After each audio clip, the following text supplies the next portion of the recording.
nuyu naa la. maa ngi lay fay Ndeye Arame. xibaar yi lu ci gën a fës. li ci gën a fës daañu ko jukki gannaaw bàkk bi.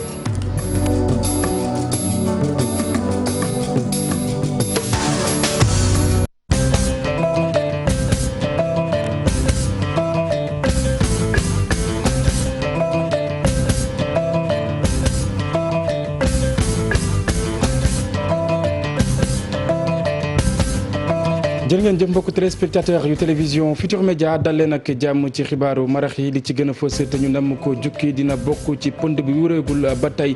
ci coowal rabu àll yi nga xam ne jot nañoo faatu ginnaaw bañ leen doon jëlee ca barab bañ daan dundee yóbbu leen ci réserve bu jëwriñ ji nga xam ne moom lañ dénk wàllu alam gi fi ci réew bu Sénégal président bu conseil départemental bu Ranérou ak itam jiit bu bokk moomeel ba di ñaawlu bu baax a baax lu ni mel tey sàkku rek ñu daal di doxal yoon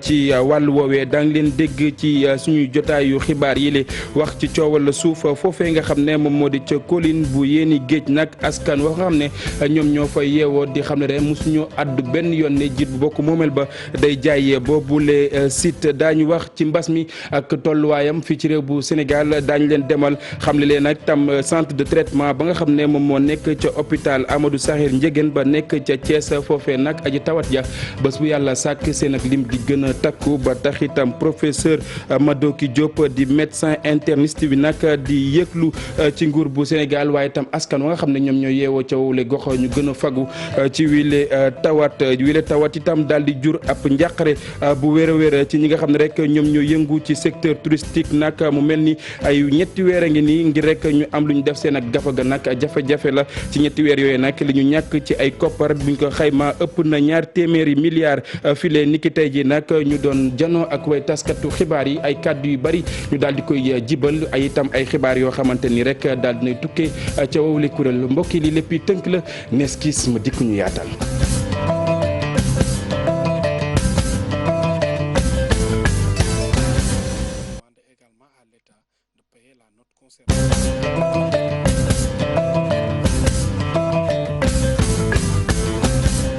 mbokk yi ñu nuyuwaat leen ci gën gi nuyu rafetlu ànd bi ak télévision Futur Média xibaar yi nag duñ ko dooree ci réew bu Sénégal dañuy dem foofee nga xam ne moom moo di ca Mali boobaak léegi gis ngeen askan waa di wàcc ci li nga xam ne moom moo di ci mbedd mi nag di sàkku ka nga xam ne moom moo fa nekk jiitum réew mu daal di tekki ay ndombal tànkam mu mel ni nag ni ki tey ji doxu ñaxtu ba nga xam ne rek ñu ngi ko fa doon amal nag dafa jéggi dayo ba tax itam assemblée nationale ak itam siège bu rajo télévision malienne nag ñu daal di koy caxatee du ñàkk suñu yeneen jotaay yu xibaar dañu ci ñëwaat.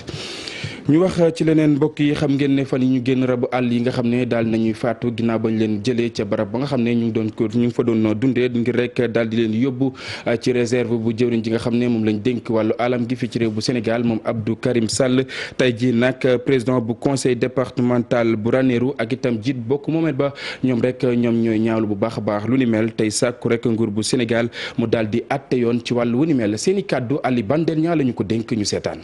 kon lu mel noonu su amee boo ne yëgoo ko te nga nekk njiitu gox dafay doy waar waaye nag yëguñu ko tinuñu ko tey biñ leen di jëlee foofu vers 1h du matin ci couvre-feu bi lañ leen jëlee foofu ba am yoo xam ne bi ñuy demee ba yóbbu leen yàlla dafa def ñu dee ci diggante bi kon nag mbir bu ñuy ñaawlu la waaye dañuy ñaan aussi président de la République mu fexe ba leeral ko comme ministre bi dégg nañ mu ne du moom rek moo jël ndax dégg nañ am na yeneen jëwriñ yu defoon yu bëggoon jël yóbbu ci seen ferme privée kon nag dañuy wax ne ku bëggoon jël na fexe boobu kooku bañ a jël ki nga moom mi nga xam ne nag jël na ba mu leer ñu ne jël na delloo si yi des te yi nga xam ne dee nañu aussi naka fay. On a saisi le président de la République wax nañu ko ne kontaan nañu ci li ministre bi def nañu delloo li nga xam ne moom moomu ko askan wi ko moom man duma ci am même bu ma ànd ak moom politique loolu ànduma ci te loolu je prends mes responsabilités entre les deux mains moomu ko alalu réew mi la na ko delloo si parce que Israël moo ñu ko jox ñu sàmm fi mu nekkoon ay 40-20 ba tey 500 oryx gazelle moo nekk ci département Ranérou ci enclos Katane nga xam ne touristes yi mënuñ fa ñëw bu nekk mën na fa ñëw alors duñu toog ba tey nag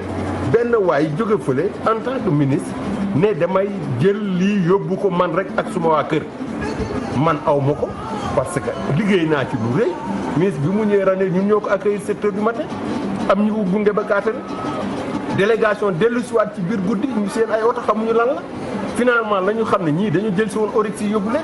beneen coow am fii ci mim réew bi la yoon nag coowal suuf la ñuy àddu mbokk yi mu mel ni nag askan wa nga xam ne ñoom ñoo yeewoo ca yéen nag li ñu xam le moom moo di mosuñoo biral ay kàddu di xam rek ne jiit bu bokk moomeel ba fa nag dafa bëgg a jaay colline bu yenn géej bi loole lépp ñu ngi ko xamle ci ab jotaay woo xamante ni ñu ngi ko doon yëkkati ka yoroon seen kàddu Ousseynou Thiam ak Ahmadou Bamba Samb la ko dénk. di wax nag colline bi en aucun moment waaye yéen i géej en l'occurrence tooguñu ci jotaay wax ne maire dafa jaay ko la boobu ko wax bon kooku loolu moom la engagé et puis loolu bu fekkente ne mën na koo fësal vérifier que joxe nañu rendez-vous pour visite colline bi le dimanche prochain.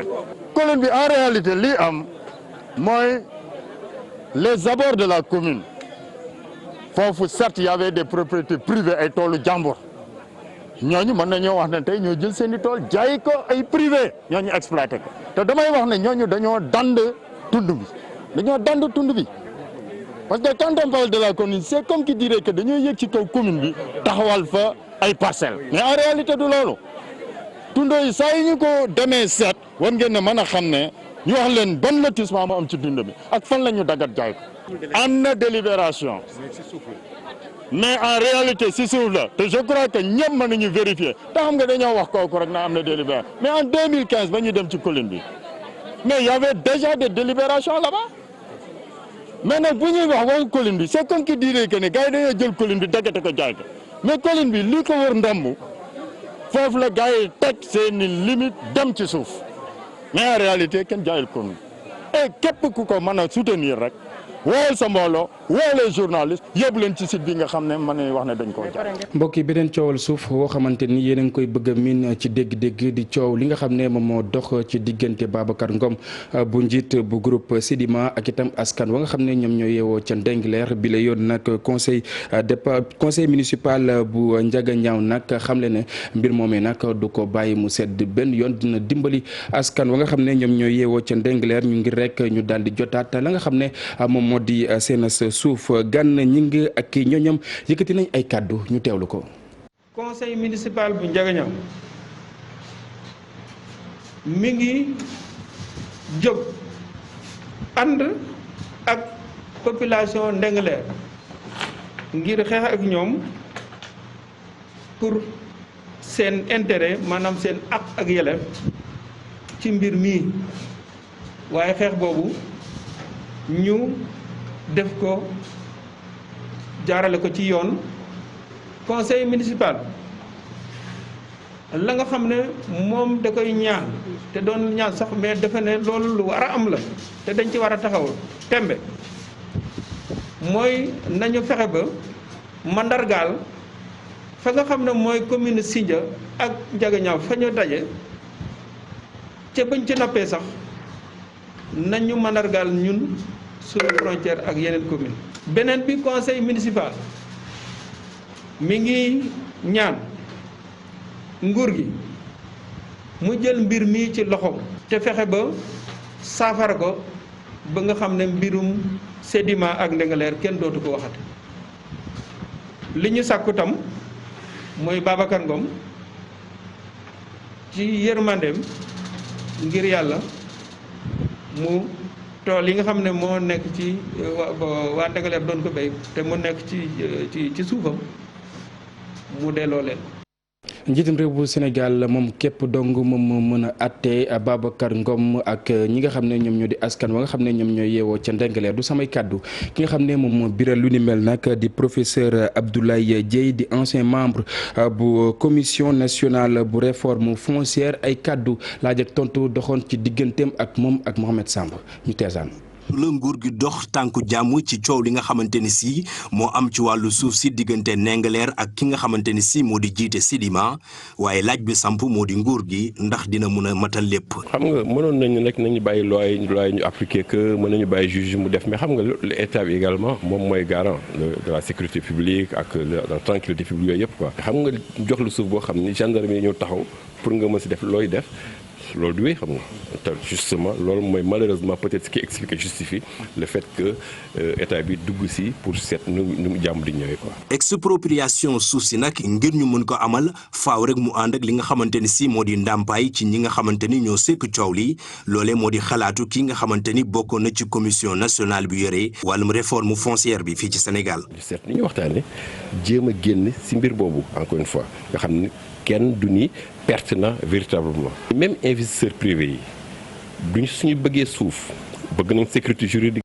élèves techniciens en agriculture ak génie rural yu nekk ci centre national bu formation bu Ziguinchor mer nañu futt. lu jaadu la nguur gi dox tànku jàmm ci coow li nga xamante ni si moo am ci wàllu suuf si diggante Ndingler ak ki nga xamante ni si moo di jiite Sedima waaye laaj bi samp moo di nguur gi ndax dina mun a matal lépp. xam nga mënoon nañu nag nañu bàyyi loi ñu appliqué que mën nañu bàyyi juge mu def mais xam nga l'état bi également moom mooy garant de la sécurité publique ak de la tranquillité publique yooyu yëpp quoi. xam nga jox lu suuf boo xam ni gendarme ñëw taxaw pour nga mën si def looy def loolu du wéy xam nga te justement loolu mooy malheureusement peut-être ce qui explique et justifie le fait que état bi dugg si pour seet nu mu jàmm di ñëwee quoi. expropriation suuf si nag ngir ñu mën ko amal faaw rek mu ànd ak li nga xamante ni si moo di ndàmpaay ci ñi nga xamante ni ñoo sekk coow li loolee moo di xalaatu ki nga xamante ni bokkoon na ci commission nationale bi yore wàllum réforme foncière bi fii ci Sénégal. seet ni ñu waxtaanee jéem a génn si mbir boobu encore une fois nga xam ne kenn du ni perte na véritablement. même investisseurs privés yi duñ suñu bëggee suuf bëgg nañ sécurité juridique de mais li ñu gën bëgg également mooy sécurité sociale mooy jàmm mooy paix sociale parce que suñu la joxee suuf nga si liggéey da nga war am jàmm. moom mi xam-xamam màcc ci wàllu yoon nag jàpp na ni texte yi nga xamante ni si ñoo di yoonal wàllum suuf gi fii ci Sénégal dañoo màgget ba faaw rek ñu beesalaat ko. li mën def bu ñu mu dakk mooy ñu xam ni loi yi dafa xaw yàgg. loi sur le domaine national 1964 la wax naa ko sànq xam nga contexte bi changé na ñëpp xam nañ li amoon 64 bokkul ak li am tey jii ñëpp xam nañ ni suuf si day gën wàññeeku population yi di gën yokku suuf nekk loo xam ne lu may alal immédiatement la ñëpp xam nañ législateur de 1967 également ko taxaw mu jóg malheureusement c'est pas toujours le cas. ci jamono bi nga xamante ni si moo doon ganu émission bu suba bi nga xamante ni si moom la TFM di amal professeur Abdoulaye Dieye ci wàllu boppam jàpp ni rek fi mu toll nii dafa jàmp ngir nguur gi mun a yeesal li nga xamante ni moo di réforme foncière yi loolee ngir mun a dakkal coow li ci wàllu suuf gi moom nag mu ngi ñaawlu ci anam bi nga xamante ni si njiitu réew mi dakkal na lii di commission nationale de réforme foncière bi nga xamante ne si bu ñu sukkandikoo ci professeur Abdoulaye Dieye musta digal benn collectivité locale mu maye lii di ay suuf. ñu wax ci leneen Mohamed Samb Ndiel tolluwaayu mbas mi fii ci réew bu Sénégal jàpp leen ne ñaari doomi aadama ñoom ñoo dellooku ci lim bi nga xam ne ñoom ñoo ci jot faatu juróom-ñeent fukki ak juróom-ñeent nit nag ñoom ñoo ko amee niki tey ji ci ajjuma ji du tollook juróom-ñett fukki nit ak benn ci ñoom nag di ay cas contact mu mel ni fukki nit ak juróom-ñaar nag ñoom ñoo amee mbas mi te xamuñu rek fan lañu ko jëlee ñu daal di koy dippee li nga xam ne moom moo di cas communautaire. mbas mi ba tey la ñuy desandi nag mu mel ni bépp matuwaay woo xamante ni rek war na ci li nga xam ne rek moom moo di réanimation yi ñu daal di koy amal ci anam bu jaar yoon lépp daal di nay mat ki xam lu ni mel nag di docteur Annette Seck Ndiaye ay kàddoom la ñuy teewlu. tey service de réanimation yi nekk ci réew mi yëpp tabarkàlla dañ leen solliciter kon war nañu am équipement ak jumtukaay yi nga xam ne moom la ñu soxla pour ñu mën a jàppale population yi nga xam ne feebar bi dal na leen te ñu ngi foofu loolu nag lu mu laaj mooy équipement yi ak consommable de réanimation yi te def nañ ci liggéey bu rafet ndax lépp loo xamante ne laajoon nañ ñu ko ñu war koo def ci centre de traitement yi nga xam ne am nañu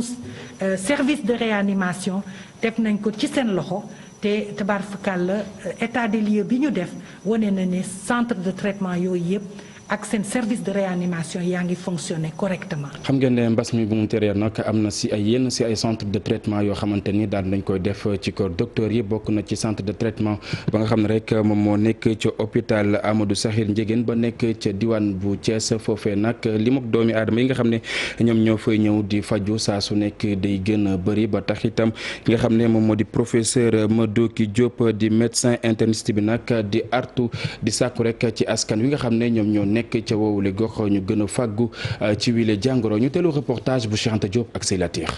centre bii la ñuy faje ñi nga xamante ni dañoo am doomu jàngoro ji di coronavirus waaye seen cas garaaw lool ci biir l'hôpital bi lañ leen ber ñu ngi fi fekk nag ay agent geetaru nag sol seen yére yi nga xamante ni dafa nëbb seen kanam ñii de ñoom ñooy waa kër docteur yi leen di faj. centre bi ñu yore fii li koy particularisé mooy ñun dañoo continuer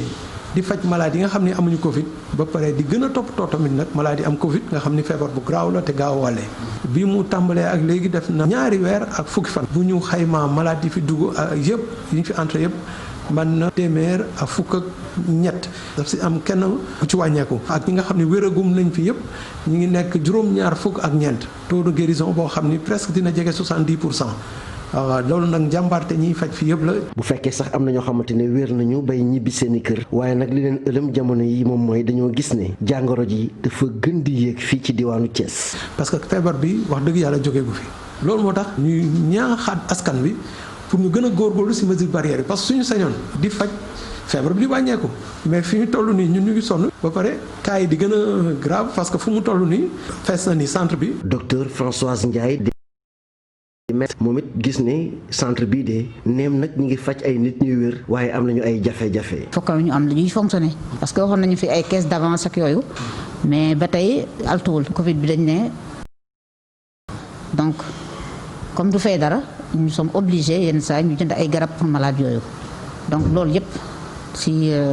hôpital bi lay jógee. ci hôpital Amadou Sakhir Ndiéguène bu Thiès directeur bi di Alioune Faye di dalal xelu way feebar yi nee na jël nañu seen bépp matukaay ba ku fi dugg benn jàngoro du la topp. Chanta xam nga ne rek ngir jàngoro ji bañ a law fii ci réew bu Sénégal yenn ci ay dogal yoo xamante ni jëloon nañ ko bokk na ci rek daal di jëlee ñi nga xam ne ñoom ñoo di ndaw ñi ci mbedd mi rawatina ñi nga xam ne ñoom ñoo di almuud yi ni ki tey jii nag lañ doon amal ab xayma ci ndaw yi nga xam ne daal nañ leen di delloo seen i makkaani wayjur ñu teewlu ki nga xam ne moom moo di Alhassane Sall moom mooy gouverneur bu Ndakaaru ay kàddoom Modou Fall ak Mohamed Sow Dieng lañ ko dénk. lu ëpp ñaari junniy xale déjà ñibbi nañu maanaam jël nañ leen ñu yóbbu leen fa nga xam ne mooy seen cosaan ëpp na ñaari junni mën naa wax également que lu toll ci lu ëpp juróom benn junni xale yu nekkoon ci ay daara tam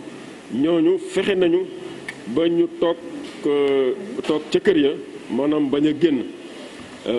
donc muy pour man résultat yu am solo maintenant nag liggéey bi du jeex ndax boo nee junni rek yi nga xam ni yóbbu nañ leen xëy na am na junni yu des yoo xam ni dinañ génnaat tôt ou tard dinañ génnaat su dee sax commencé wu ñu génn léegi nag objectif yi mooy song ñooñu nga xam ni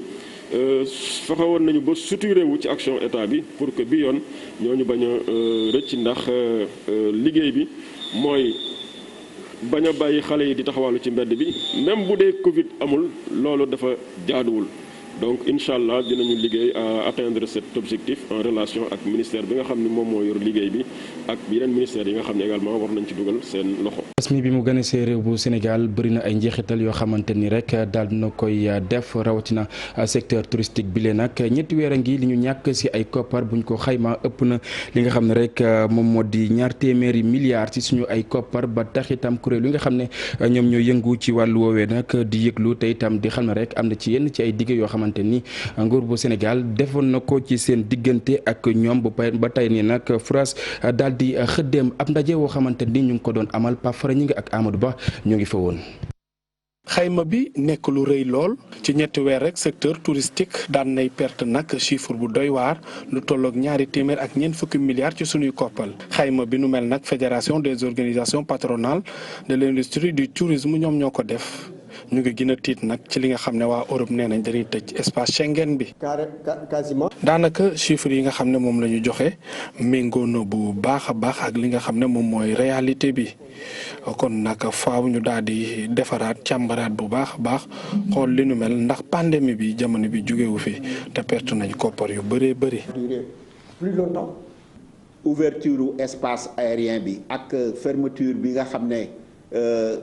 Union européenne boolewuñu ci ñi nga xam ne fi mu nekk nii seen avion war nañoo mën a ñëw Sénégal. seen ëllëg ñu tiit ci lool bi le secteur ndax nag lii di Covid 19 bi da leen laal. maanaam pendant 3 mois fay 70% salaire yi. fii ñu jëm dafa lëndëm gisuñu ci lu leer moo tax boobaak léegi aussi président Racine Sy ak ay équipe am ñi ngi réfléchir ci ay solutions xool naka la ñu mën a def pour jàppale sociétés yi yëngu ci tourisme yépp au Sénégal pour que employés yi ñu mën leen a maintenir. Et quand il n'y a plus d'activité, quand les hôtels sont fermés. su benn activité amatul hôtel yi daal di tëj foofu nag la jafe-jafe yi diggee neexut ci benn xol nga jël décision yóbbu nit chômage technique wala sax nga daal di koy arrêté situation bi nu mel bu taxee faaw ñu comprendre te. qui est là, il faut que nous puissions nous comprendre. patronat bi nga xam ne ñoom ñoo jiite wàllu tourisme fii ci Sénégal nag ñoom li ñuy ñaan mooy nguur gi mu fay leen koppar yi nga xam ne moom la ñu def ci wàllu hébergement ñi di cas contact ci coronavirus bi. cas contact yi discuté wu ñoom prix de état bi moom moo fixé prix ne 50 000 francs par patient dinañ ko fay hôtel yi 4 étoiles 5 étoiles 3 étoiles ñun dañu ne comme ay sénégalais lañu ay patriotes lañu dañ ci béy suñu waar. suñuy hôtel ñu ubbil leen ko jox leen ko boobaak léegi nag héberger nañ leen jox leen ñu lekk jox leen ñu naan def li ñu mën a def yépp pour que ñi nga xam ne cas contact yi ñu indi ci hôtel yi ñu mën faa nekk ci conditions yu baax a baax boobaak léegi yónnee nañu suñuy facture ba léegi jotuñu dara. ay saafara nag ngir ñu relancer li nga xam ne moo nekk secteur tourisme bi ñu ngi koy xaar ci nguur mi ngir nag ñu éviter ay jafe-jafe ci wàllu secteur bi. Pafara beneen secteur woo xamante ni yëg nañ mbas mi lool di ñi nga xam ne ñoom ñooy yëngu ci wàllu caada xam ngeen ne boobaak léegi yenn ci ay activités yoo xamante ni ñu ngi ko doon amal dañu ko dakkal ba tax itam ñu daje woon foofee nga xam ne moom moo di ca Thiès ngir rek séddaleek yenn ci ay koppar yoo xamante ni jagleel nañ leen ko artistes yooyee xam ne rek ne daañu jàjju ba dëgër ngir rek ñaax askan wi ñu gën a moytu li nga xam ne rek moom moo di mbas mi ñu teewlu reportage bi. Thiès capitale di raay nekk capitalu caada ñu tànnoon ko tey jii daanaka ñi jiite ARCOS yi yëpp daje woon fi doon waxtaane ci naka la ñuy séddale koppar yi nga xamante ne ministre de la culture jox nañ leen ko mu toll ci juróom-benn fukki millions. président yi nekk ci ARCOS yi waxtaan na ñoom ne leen lii mu fi nekk mais dañu xool nañ koy partager entre région